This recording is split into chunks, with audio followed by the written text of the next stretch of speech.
आप सभी मित्रों को मैं भंते आलार कालाम प्रदेश प्रभारी बुद्धिस्ट इंटरनेशनल नेटवर्क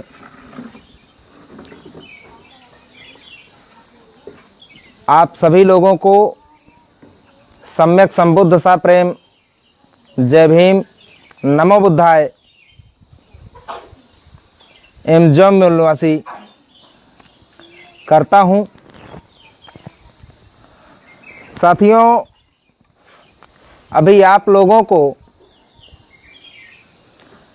ये मैसेज मिल रहा होगा, अयोध्या जिसको आज तक ब्राह्मण प्रचार करते चले आए हैं कि वह बुद्ध की विरासत, वह राम की विरासत है, भगवान राम का जन्मस्थली है और भगवान राम की जब मंदिर को निर्माण लेकर के वहाँ पे समतलीकरण हो रहा है तो बुद्ध की हजारों मूर्तियाँ मिल रही हैं, बुद्ध अवशेष मिल रहे हैं एवं बौद्धकालीन तमाम पुरातात्विक एविडेंस मिल रहे हैं, जिसके आधार पर यह सिद्ध होता है कि वह राम की विरासत नहीं है बल्कि महाकारुणिक तथागत गौतम बुद्धा की विरासत है। साथियों, इस संदर्भ में मैं जानकारी देने के लिए और ये लड़ाई मैं लड़ भी रहा हूँ। साकेत मुक्ति आंदोलन का आगाज हो चुका था इसके पहले भी, और जिसको लेकर के पूरे देश में ओबीसी, एससी, एसटी, माइनॉरिटी का जन समर्थन लेकर के बुद्धिस्ट इंटरनेशनल नेटवर्क इस लड़ाई को लड़ रहा है।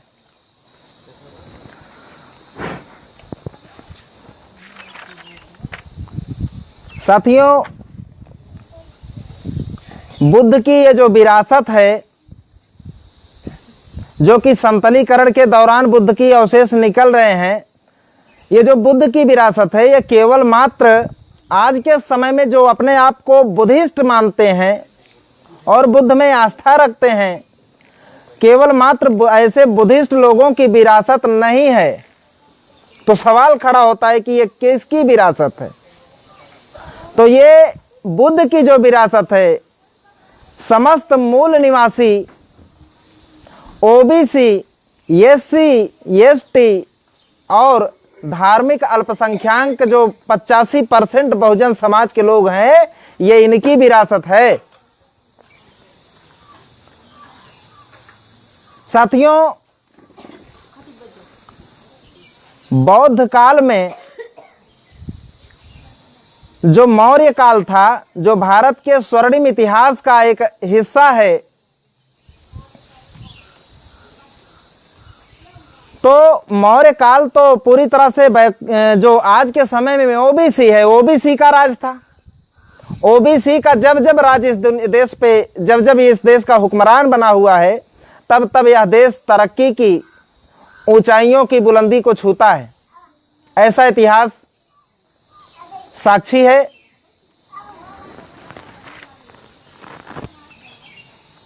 पर जो अपने आप को आज के समय में ओबीसी, एससी, एसटी लोग हैं, इन्हीं लोगों की विरासत थी कभी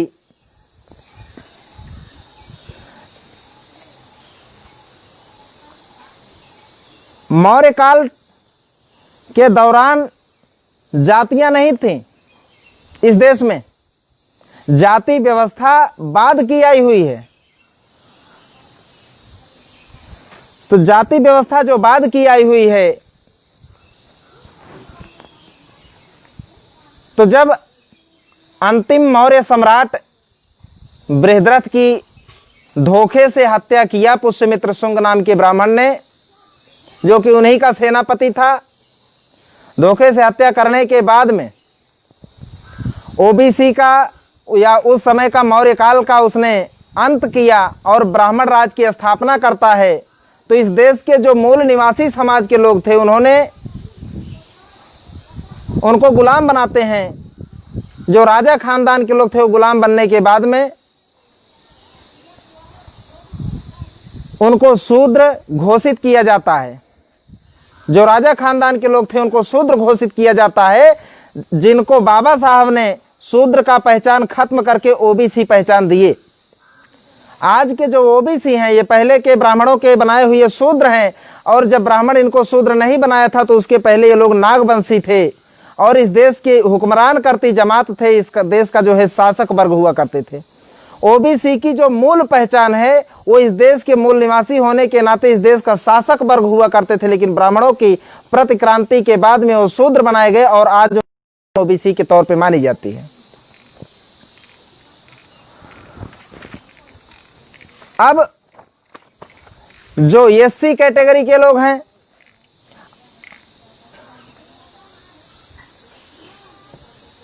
तो ये भी प्रतिक्रांति के ही परिणाम हैं। जो विद्रोही किस्म के लोग थे, जो ब्राह्मण धर्म का या ब्राह्मणों का बिल्कुल वर्चस्व स्वीकार करने को तैयार नहीं थे, ऐसे विद्रोही लोगों को समाज से बहिष्कृत करके उनको अछूत बनाया गया। और मूल निवासियों को जब गुलामी थोपी गई तो जिन जिन महापुरुषों ने इनकी गुलामी को अस्वीकार करके, विद्रोह करके एक नए जो है संस्कृति की स्थापना करते हैं, एक नए धर्म की स्थापना करते हैं, या फिर जो है इनके धर्म को, गुलामी के धर्म को छोड़ करके दूसरा धर्म स्वीकार कर लेते हैं। साथियों, अगर आज के समय में ब्राह्मण ऐसा आरोप लगाता है कि जो मुसलमान हुए तलवार के बल पर ये बने, ये बात बिल्कुल गलत बात है, गलत प्रचार किया जाता है। तलवार के बल पर मुसलमान नहीं बने हुए हैं, बल्कि जो राजा खानदान के लोग थे वो लोग जब ब्राह्मणों का वर्चस्व स्वीकार नहीं किए और एक समय के बाद जब इस देश में मुगल आए तो जिन लोगों को ब्राह्मणों का गुलामी करना मंजूर नहीं था, वो लोग जो है इनकी गुलामी को छोड़ करके उस इस्लाम धर्म कबूल कर लिए। अब जब ये लोग इस्लाम को कबूल कर रहे थे तो ब्राह्मण क्या कर रहा था? जो अपने आप को धर्म का रक्षक कहता है वो क्या कर रहा था? ब्राह्मणों का धर्म कहता है धर्मो रक्षत रक्षता, यानी धर्म की तुम रक्षा करो, धर्म तुम्हारी रक्षा करेगा। ऐसा आज ब्राह्मण लोगों को जाकर के सीख देता है और समझाता है धर्मो रक्षत रक्षता। जब उसका धर्म संकट में था तो वो क्या कर रहा था?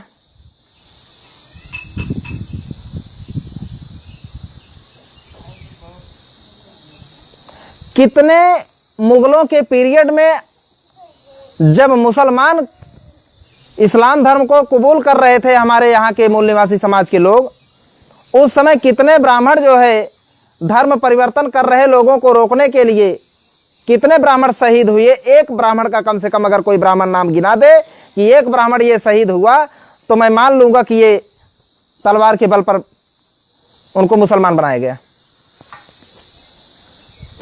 इन्हीं लोगों की गुलामी को स्वीकार ना करके सिख धर्म की स्थापना हुई। इन लोगों ने गुलामी को जब थोपा तो इनकी शिक्षा को पाबंदी लगा दिया और गुरु गोविंद सिंह साहब ने शिक्षा का द्वार खोल दिया।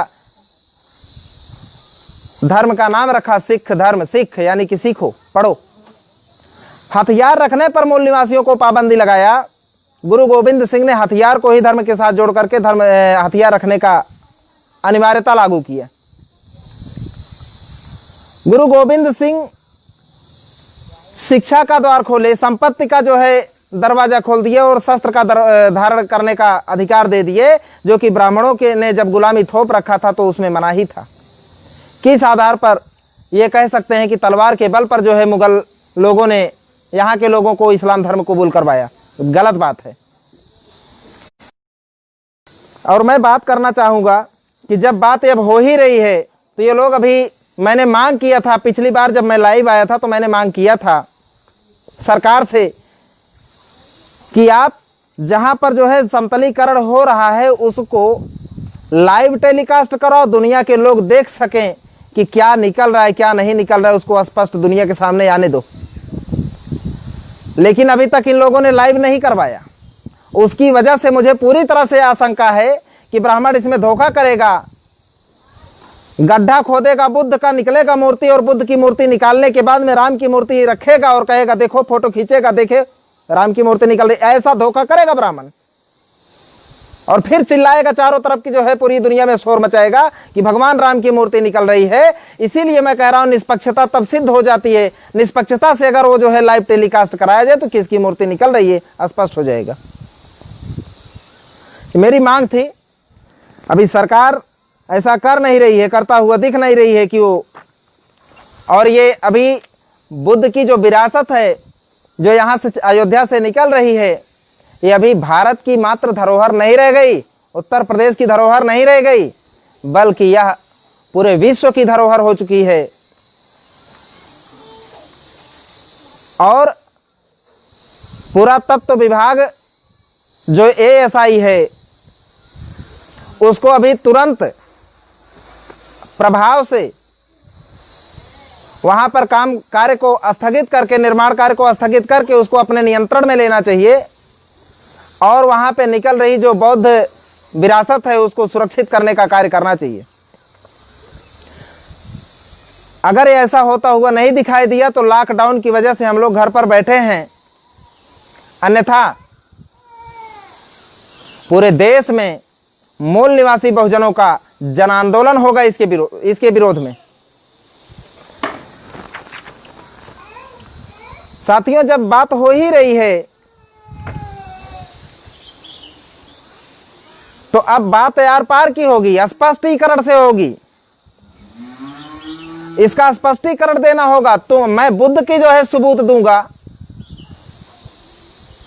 आप ब्राह्मणों को भी भगवान राम के होने का, उनके अस्तित्व का सबूत आपको देना पड़ेगा।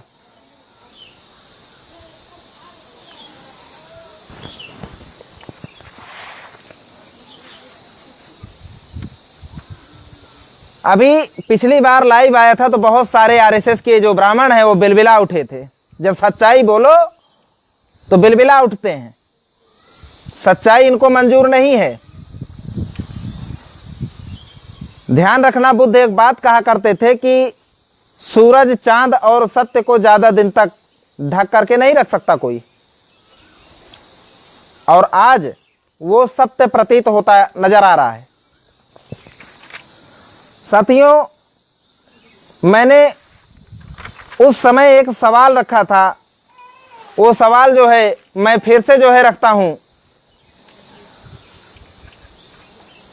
बुद्ध का तो अवशेष मिल रहा है, बुद्ध के तमाम सबूत हैं, उनका आर्कियोलॉजिकल एविडेंस है, बहुत सारे सबूत हैं, आप उंगलियों में गिनते रह जाएंगे। लेकिन ब्राह्मण जिस भगवान राम के होने का वो दावा कर रहा है, अब ब्राह्मण को भी साक्ष्य देना पड़ेगा, और बुद्धिस्ट लोग भी भगवान बुद्ध के अस्तित्व का साक्ष्य देंगे।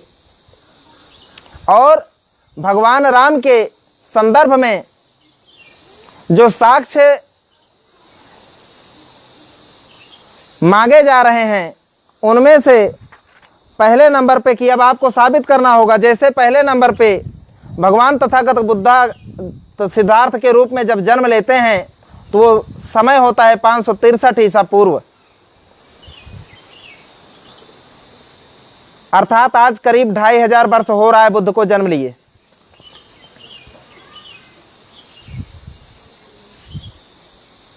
और भगवान राम के विषय में जो है ऐसा ब्राह्मण प्रचार करता है कि 70,000 वर्ष पहले भगवान राम इस धरती पर अवतरित हुए थे। ठीक है, मैं मानता हूं, लेकिन इसका जवाब आपको देना होगा। भगवान राम के काल में ही भगवान महर्षि हुआ करते थे वाल्मीकि।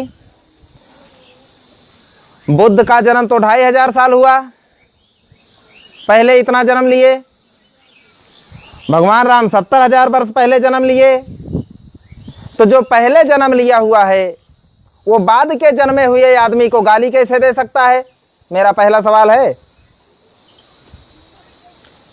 आपके वाल्मीकि रामायण में अयोध्या का आपके वाल्मीकि रामायण में अयोध्या कांड 109 अध्याय में ऐसा लिखा है, यथा ही चोरः स तथा ही बुद्धस्त तथागतं नास्तिक मत्र विद्धि तस्माद् यह शक्यतम प्रजानां स नास्तिके नाभि मुखो बुधा स्यात्। क्या अर्थ है इसका? तो वो हिंदी अनुवाद जो हुआ है उसको पढ़ने पे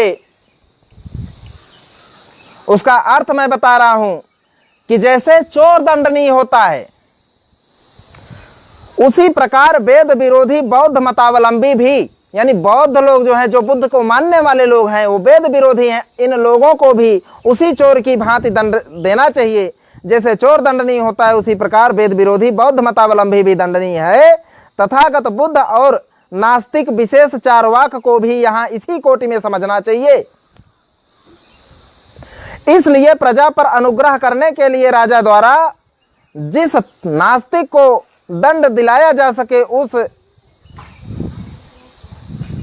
उसे तो चोर के समान दंड दिलाया ही जाए, परंतु जो बस के बाहर हो उस नास्तिक के प्रति विद्वान ब्राह्मण कभी उन्मुख न हो, अर्थात उस नास्तिक से वार्तालाप ना करे ब्राह्मण।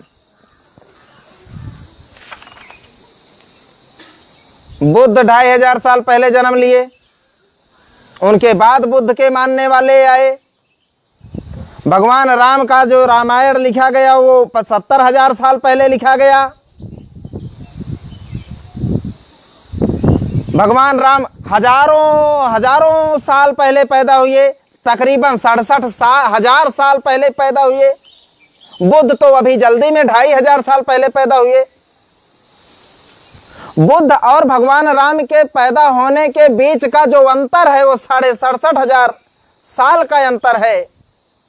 तो जो 67,500 साल पैदा हुआ हो, वो 67,500 साल के बाद पैदा हुए व्यक्ति को गाली कैसे दे सकता है? वाल्मीकि रामायण में बुद्ध को गाली दी गई है, और बुद्ध के मानने वाले जो बौद्ध मतावलंबी हैं उनको भी गाली दिया गया है।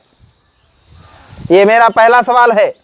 ये अपने आप में सबूत है, या तो आपको ये सब जवाब देना पड़ेगा कि पहले का पैदा हुआ आदमी बाद के पैदा हुए आदमी को गाली कैसे दे सकता है। इसको आपको स्पष्टीकरण देना पड़ेगा, या तो फिर आपको ये जिससे ये सिद्ध होता है कि आप लोग शेयर करते रहिए ना, आप लोग शेयर करिए। आप जितने भी मित्र मेरी बात को सुन रहे हैं, मैं सभी लोगों से अनुरोध करूंगा कि आप अधिक से अधिक लाइक, कमेंट, शेयर करें, वॉच पार्टी चलाएं, ज़्यादा से ज़्यादा शेयर करें, ताकि ये जो है पूरे भारत में बात पहुंच सके। साथियों, ये जो सर्ग लिखा गया है अपने आप में सबूत है कि भगवान राम बुद्ध के बाद पैदा हुए,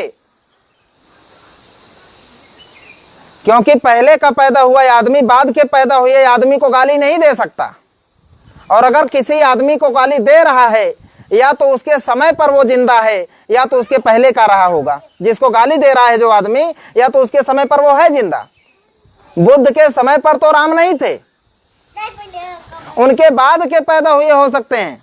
अगर उनके बाद के पैदा हैं तो फिर आपको उसका आर्कियोलॉजिकल एविडेंस देना पड़ेगा, क्योंकि जब बुद्ध का जो है पूरा तात्विक अवशेष मिलता है तो राम का भी आपको देना पड़ेगा। मैं ये चुनौती भारत के अंदर में राम को दावा करने वाले जितने भी पंडित पुजारी हैं उन सभी को मैं चुनौती देता हूं, वो साबित करे कि राम के अस्तित्व को स्पष्ट करे। वो मेरा पहला सवाल है, इसका जवाब देना पड़ेगा आपको, वाल्मीकि रामायण में ऐसा क्यों लिखा गया है। और मेरा दूसरा सवाल है कि भगवान राम राजा थे, ये ब्राह्मणों के द्वारा प्रचार किया गया है। अगर वो राजा थे तो उनके सैनिक भी रहे होंगे। सैनिकों को सबसे ज्यादा तनख्वाह उस समय दिया जाता था, और उनको कैश दिया जाता था मुद्रा के रूप में। और जब मुद्रा के रूप में उनको कैश दिया जाता था तो हर राजा का अपना अपना मुद्रा का एक चलन होता है। ये चलन की जो मैं बात कॉन्सेप्ट रख रहा हूं, ये चलन अर्थशास्त्री लोगों को मालूम है, या सामान्य लोगों को मालूम नहीं होता है चलन क्या चीज है। बैंकिंग के लोगों को मालूम है, अर्थशास्त्रियों को मालूम है। मैं निश्चित रूप से समझ सकता हूं कि अंधभक्तों को नहीं मालूम होगा, तो जाकर के अर्थशास्त्रियों से इसका चर्चा कर लेना। सवाल मेरा यह है कि राजा रामचंद्र जी जब अपने सैनिकों को तनख्वाह देते थे तो उनकी मुद्रा का चलन क्या था, यह मेरा दूसरा सवाल है। चलन क्या था उनकी मुद्रा का। तीसरा सवाल है कि ब्राह्मणों के ही खानदान में पैदा हुए हमारे उत्तर प्रदेश के आजमगढ़ जिले के रहने वाले पंडित केदारनाथ पांडे, जो ब्राह्मणों के धर्म को लात मार करके बौद्ध धर्म स्वीकार किए, उन्होंने एक किताब लिखा है बोलगा टू गंगा, बोलगा से गंगा। और उसमें ये ब्राह्मणों ने जहाँ से आए हुए हो आप लोग यूरेशिया से, वहाँ पे जो नदी है बोलगा और भारतवर्ष की जो नदी है गंगा, बोलगा नदी से गंगा नदी के तट तक पहुँचने में जो आपको यात्रा करना पड़ा उसका सारा किस्सा लिख करके रखा उन्होंने। उस किताब के जरिए जो है उन्होंने एक और बात लिख करके रखा है कि राम नाम का कोई व्यक्ति इस धरती पर वास्तव में पैदा हुआ ही नहीं। तो राम कौन है? राम पुष्यमित्र शुंग ही राम है, ऐसा उन्होंने लिखा है। मैं कह रहा हूं उन्होंने लिखा है और उत्तर प्रदेश की सरकार के अनुमति से वो किताब पास हुई है, प्रकाशित हुई है।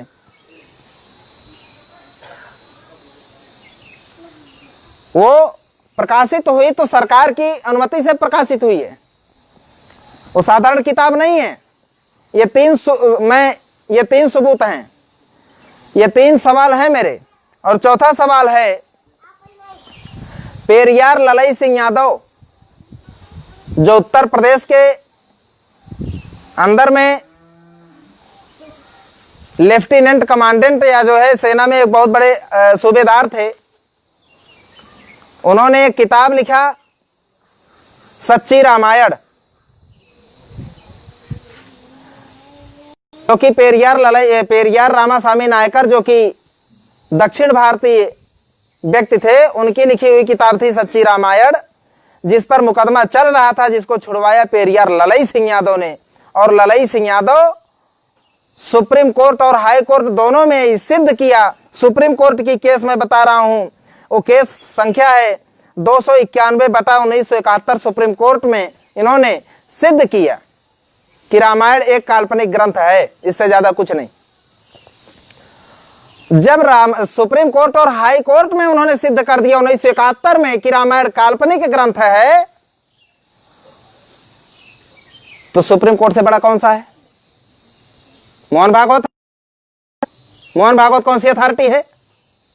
सुप्रीम कोर्ट से बड़ा इस देश के अंदर में संवैधानिक दायरे में रह करके कोई भी अथॉरिटी नहीं है। जब सुप्रीम कोर्ट इस बात को मानता है कि रामायण काल्पनिक ग्रंथ है और जब पेरियार ललई सिंह यादव इसको सिद्ध कर चुके हैं, तो अभी कौन सा जो है और तथ्य बचा है आप लोगों के पास?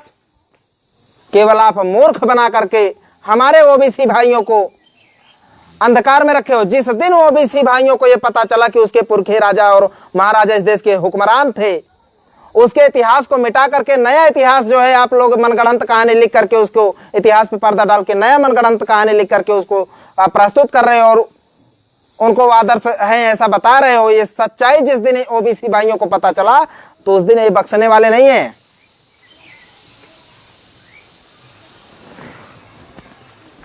चौथा सवाल है मेरा, पांचवा सवाल है, ये चौथा भी मामला हो गया। पेरियार ललई सिंह यादव ने इसको साबित कर दिया कि झूठा ग्रंथ है।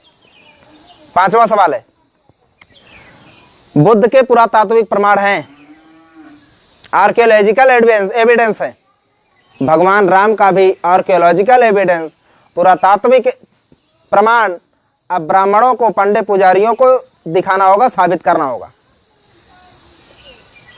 ये पांचवा मांग है मेरी, पांचवा सवाल भी है मेरा, क्योंकि अब ये आरोप ब्राह्मणों पे है जिस राम को आपने किताबों में पैदा किया हो, अब आपको उसका सबूत देना पड़ेगा और सबूत दिए बिना आप बच नहीं सकते हो।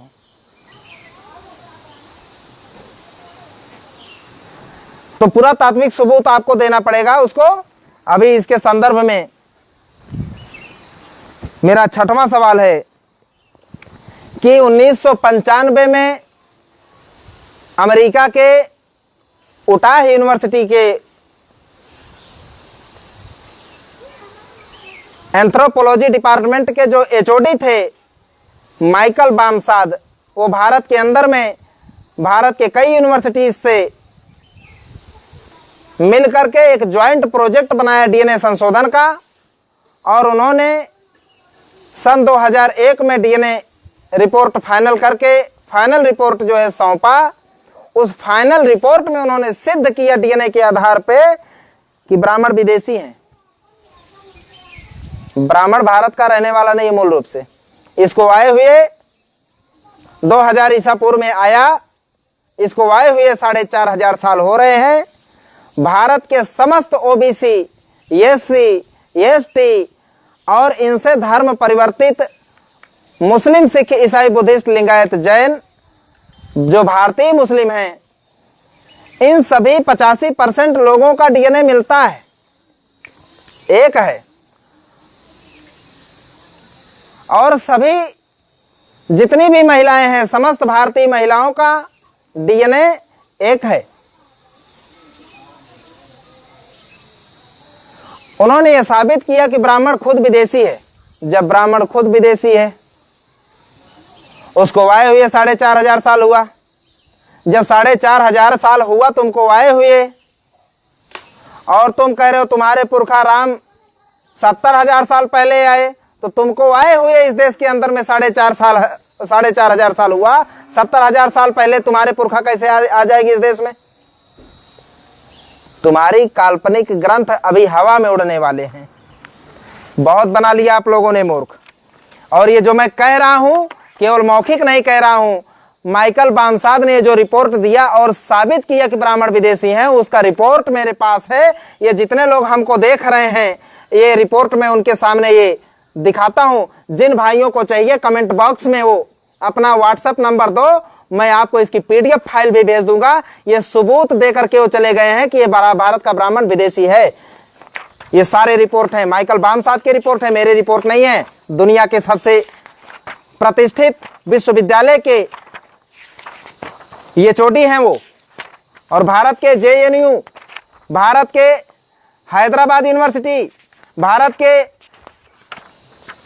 दिल्ली यूनिवर्सिटी, लखनऊ यूनिवर्सिटी, ऐसे तमाम यूनिवर्सिटीज से उन्होंने जो है मानव वंश शास्त्र के ये चोटी से मिलकर के एक ज्वाइंट प्रोजेक्ट तैयार किया। उनका अकेले का दिया हुआ ये रिपोर्ट नहीं है, ये भारत की बहुत सारी संस्थाएं शामिल की गई इसमें। सच्चाई है, डीएनए को नकारने का दुनिया के सुप्रीम कोर्ट में भी पावर नहीं है, इसको आप नकार नहीं सकते हो।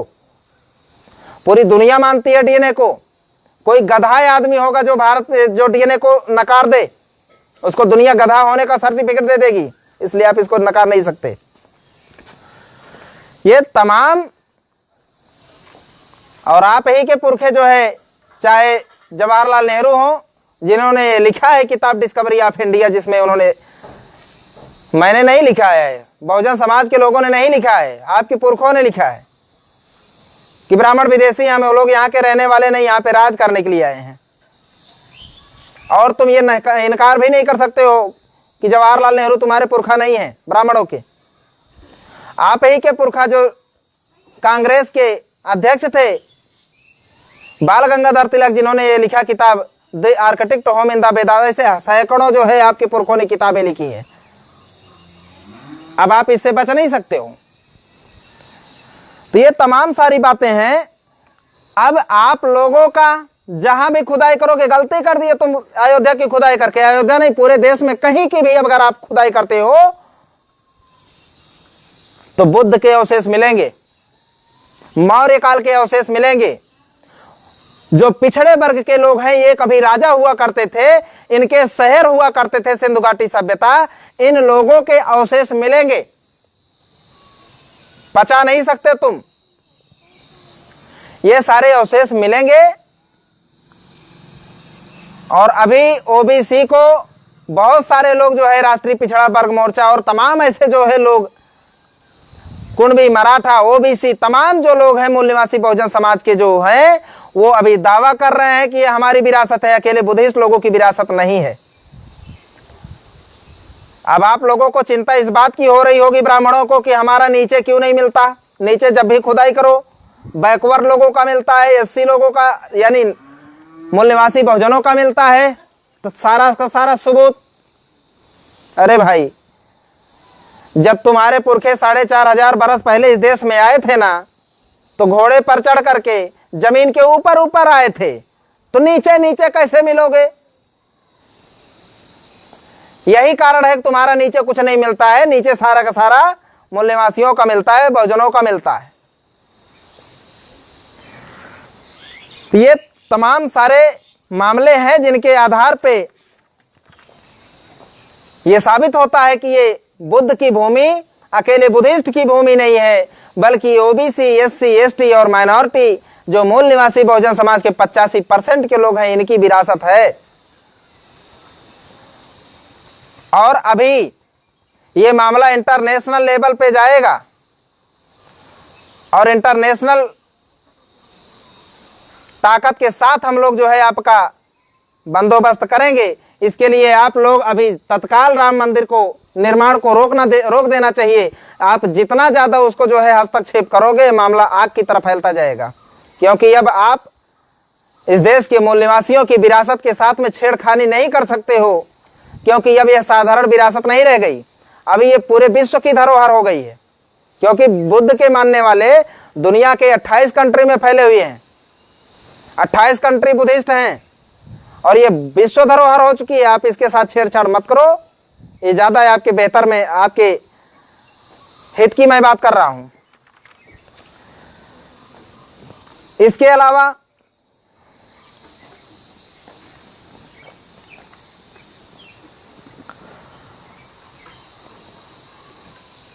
ये अपने आप में इतिहास साक्षी है कि जब जब इस देश का राजा ओबीसी समाज हुआ है, तो मौर्य काल में कोई भी विदेशी इस देश के अंदर में आक्रमण करने की हिम्मत नहीं रखता था।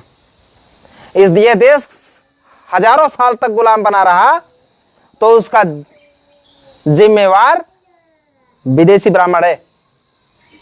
क्योंकि जब मौर्य सम्राट, अंतिम मौर्य सम्राट राजा बृहद्रथ की हत्या आप किए,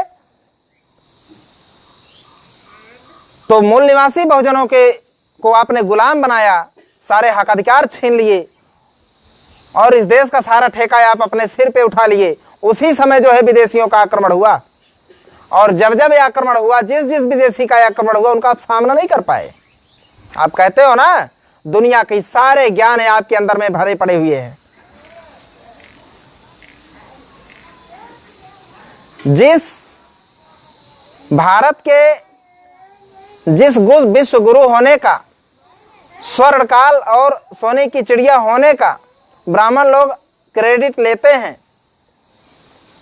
ये आपके पुरखों की बनाई हुई विरासत नहीं थी, फोकट का क्रेडिट लेते हो। वास्तव में ये जो नालंदा, तक्षशिला, विक्रमशिला, उद्वंतपुरी, राउरकेला, वल्लभी तमाम विश्वविद्यालय थे, अभी महाराष्ट्र में गया था, वहां पर पता चला मनसर नाम का एक स्थान है जहां पे बहुत बड़ा, नालंदा से भी बड़ा जो है विश्वविद्यालय वहां पर जमीन के नीचे से निकल रहा है। बहुत सारे अभी ऐसे विश्वविद्यालय हैं जो कि अभी लोगों की जानकारी में नहीं है। ये मौर्य काल में बनाए गए हैं। जब मूल निवासी इस देश के राजा हुआ करते थे, उस समय यह देश सोने की चिड़िया भी बना। मौर्य काल में अभी अमर्त्य सेन शास्त्री जो नोबेल पुरस्कार के विजेता हैं, उन्होंने एक किताब लिखा है, उसमें लिखा है इन्होंने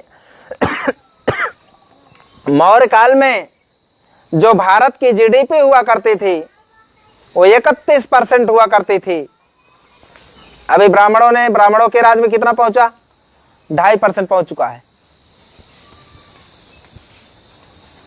आप कितने बड़े दिमाग वाले हो, ये तमाम सबूत जो है आपके बुद्धिमान होने का जो गुरूर है, उस पे एक बहुत बड़ा प्रश्न चिन्ह है। ये भारत कभी विश्वगुरु हुआ करता था। दुनिया के लोग भारत के अंदर में आते थे पढ़ाई करने के लिए, और शिक्षा की धुरी भारत मरा हुआ था पूरे वर्ल्ड में। और अभी 5 साल पुराना रिपोर्ट है विश्व बैंक का कि दुनिया की सबसे घटिया शिक्षा देने वाली जो विश्वविद्यालयों की सूची है, उसमें भारत दूसरे नंबर पे आ चुका है।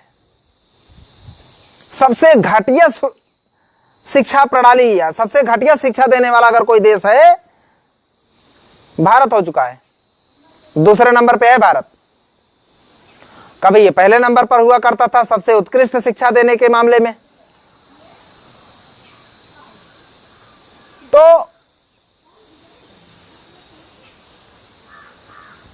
आप लोग केवल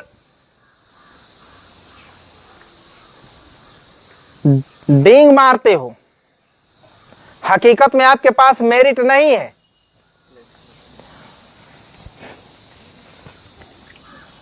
मौर्य काल में जो सोने की चिड़िया थी, आज वो पूरी तरह से कंगाल हो चुकी है। आज भारत पूरी तरह से कर्ज में डूब चुका है, ब्राह्मणों के राज में। मूल निवासी बहुजन समाज के लोग भी मेरी बात को ध्यान से समझें, इस बात को कि ये जो इस देश के रहने वाले लोग ही नहीं है, वो देश का भला कैसे कर सकते हैं। ये विदेशी लुटेरे थे, हैं और रहेंगे भी। जो व्यक्ति जिस देश का होता ही नहीं है, वह जब ब्राह्मण भारत देश के मूल रूप से रहने वाले ही नहीं हैं, तो इस देश के प्रति वो ईमानदार हो नहीं सकते हैं। इसीलिए भारत देश लूट रहा है। जितना अंग्रेजों के पीरियड में नहीं लूटा भारत 150 सालों में, उससे ज्यादा लूट चुका है 70 साल के अंदर में। आप लोगों को क्या लगता है, मूल निवासियों को? जो समस्या गुलाम भारत में नहीं थी, वो समस्या आजाद भारत में आ चुकी है। आतंकवाद अंग्रेजों की गुलामी में नहीं था, आजादी में है। भुखमरी अंग्रेजों की गुलामी में नहीं थी, आज 83 करोड़ लोग भुखमरी के कगार पर पहुंच चुके हैं। विश्व बैंक का रिपोर्ट है। गुलाम भारत में महिलाओं पर सामूहिक बलात्कार नहीं हुआ करते थे, ऐसा कोई रिकॉर्ड उपलब्ध नहीं है। आजाद भारत में महिलाओं पे सामूहिक बलात्कार हो रहे हैं। गुलाम भारत में लोग जो एकदम गरीब से गरीब हुआ करता था, वो भी अपनी बिटिया की शादी करवाने में सक्षम था। आज का जो आजाद भारत है, इसमें सरकार भी मानती है कि अभी इतनी हैसियत नहीं रह गई है लोगों की, जो गरीब लोग हैं उनकी अपनी बिटिया की शादी कर ले। इसके लिए सरकार सामूहिक शादियां करवा रही है, क्योंकि उसको भी मालूम है सच्चाई, ये हैसियत हो चुकी है। गुलाम भारत में 150 सालों में जितना नरसंहार जो है मजदूरों का हुआ, उससे ज्यादा नरसंहार मोदी जी ने इसी लॉकडाउन में कर डाला। बहुत सारे मजदूर मरने पर को आज मजबूर हैं। आप लोग इस देश के रहने वाले नहीं हो। एक ही बात है कि आप इस देश के प्रति ईमानदार नहीं हो सकते, इसीलिए भारत देश लूट रहा है। तमाम ये सारी बातें हैं। और अभी मेरा एक संदेश है, जितने भी बुद्धिस्ट लोग मेरी बात को अगर सुन रहे हैं, वो लोग इस बात को समझें कि जो गलती विनीत मौर्य से हुई है, कहीं न कहीं गलती नहीं कह सकता मैं उसको, जो विनीत मौर्य जी बुद्धिस्ट होने की जो अयोध्या एक बुद्ध विरासत है, यह केस लेकर के जो सुप्रीम कोर्ट में गए और सुप्रीम कोर्ट ने उनकी केस की हियरिंग तक नहीं किया, सुनवाई तक नहीं किया, और उनकी केस को ही हवा में उड़ा दिया। सुप्रीम कोर्ट में बैठे हुए जो जजेस हैं, जबकि उसका जो प्रोसेस है कि केस जो भी उसके संदर्भ में आई है, उस केस की सुनवाई करनी चाहिए थी, लेकिन उसको सुनवाई नहीं किया, हवा में उड़ा दिया। इस केस से, इस घटना से हम लोगों को सबक लेने की जरूरत है कि कोई भी इंडिविजुअल व्यक्ति सुप्रीम कोर्ट में या हाई कोर्ट में अगर जाकर के न्याय पाने की गुहार करता है, तो न्याय शायद बात मिल जाए, ऐसा दिखाई नहीं देता है। उस घटना से हमें सबक लेने की ये जरूरत है। अगर विनीत मौर्य जी कोई विशाल संगठन निर्माण किए होते और पूरे देश में फैला हुआ राष्ट्रव्यापी संगठन होता, तो सुप्रीम कोर्ट में बैठे हुए जो जज बदमाशी कर रहे हैं, उनकी हेकड़ी निकालने के लिए सड़क पर वो हेकड़ी निकाली जा सकती थी जन आंदोलन करके। लेकिन विनीत मौर्य जी के पास कोई ताकत नहीं है, तो ताकत क्या है? तो दुनिया की सबसे बड़ी ताकत जनशक्ति मानी गई है। और इसकी एक कहावत भी है, संघे शक्ति सर्वदा। तो संगठन की ताकत दुनिया की सबसे बड़ी ताकत है। यही ताकत विनीत मौर्य जी के पास नहीं थी, नतीजा उनको सुनवाई तक नहीं हुई। अगर हम इस केस से हमको यह सबक मिलता है कि अगर हम लोगों को ये केस लड़ाई लड़ना है तो ऐसे संगठन के थ्रू ये लड़ाई लड़ी जानी चाहिए जिसका संगठन पूरे देश में फैला हुआ। अभी कितने वीवर हैं देखो जरा, हाँ 3 लोग। तो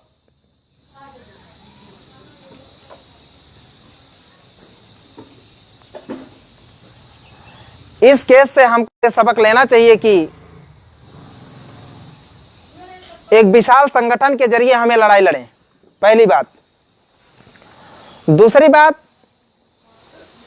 कि ये केवल मात्र SC ST, केवल मात्र जो है ये बुद्धिस्ट लोग अपने आप को मानने वाले जो लोग हैं वही लड़ाई नहीं लड़ेंगे, बल्कि ये अगर सभी मूल निवासी बहुजनों की विरासत है, बुद्ध की विरासत, तो मूल निवासी बहुजनों का साथ सहयोग लेकर के हम ये लड़ाई लड़ेंगे। जिनकी विरासत है उन सभी लोगों को मिलजुल करके इस विरासत को बचाना होगा। तो ये तमाम बातें हैं और इसके संबंध में बुद्धिस्ट इंटरनेशनल नेटवर्क राष्ट्रव्यापी तैयारी कर रहा है और हम लोग आने वाले समय में लॉकडाउन खुलने के बाद में आर पार की लड़ाई लड़ेंगे और सड़क पर इन बदमाशों की हेकड़ी निकालने के लिए हम लोग तैयार होंगे, क्योंकि हम जानते हैं ये ब्राह्मण का जो चरित्र है, बुद्धिस्ट लोग इसको समझ लें, ये दुनिया का सबसे बड़ा षड्यंत्रकारी है, ये हिंसक हैं। ये 2 चरित्र में 2 इनके विशेषता है। इस बात को ध्यान में रख करके हम लोग ये लड़ाई लड़े तो ज्यादा बेहतर होगा। और बुद्धिस्ट इंटरनेशनल नेटवर्क इसके लिए तैयारी कर रहा है। भंते सुमित रतन जी जो पूज्य बनते हैं हमारे, उन्होंने जो आह्वान किया है वो उनके आह्वान का, उनके संघर्ष का बुद्धिस्ट इंटरनेशनल नेटवर्क साथ सहयोग एवं समर्थन करता है। और साथ ही साथ आने वाले समय में जो विशाल जन आंदोलन होगा उसमें भंते सुमित रतन से साथ सहयोग लेने की भी अपेक्षा रखता है। इसी के साथ मैं अपनी बात को यहीं पर विराम देना चाहूंगा। आप लोगों ने सुना, इसके लिए आभार, धन्यवाद। आप सभी लोगों को सादर, सम्यक, साप्रेम, जय भीम, नमो बुद्धाय।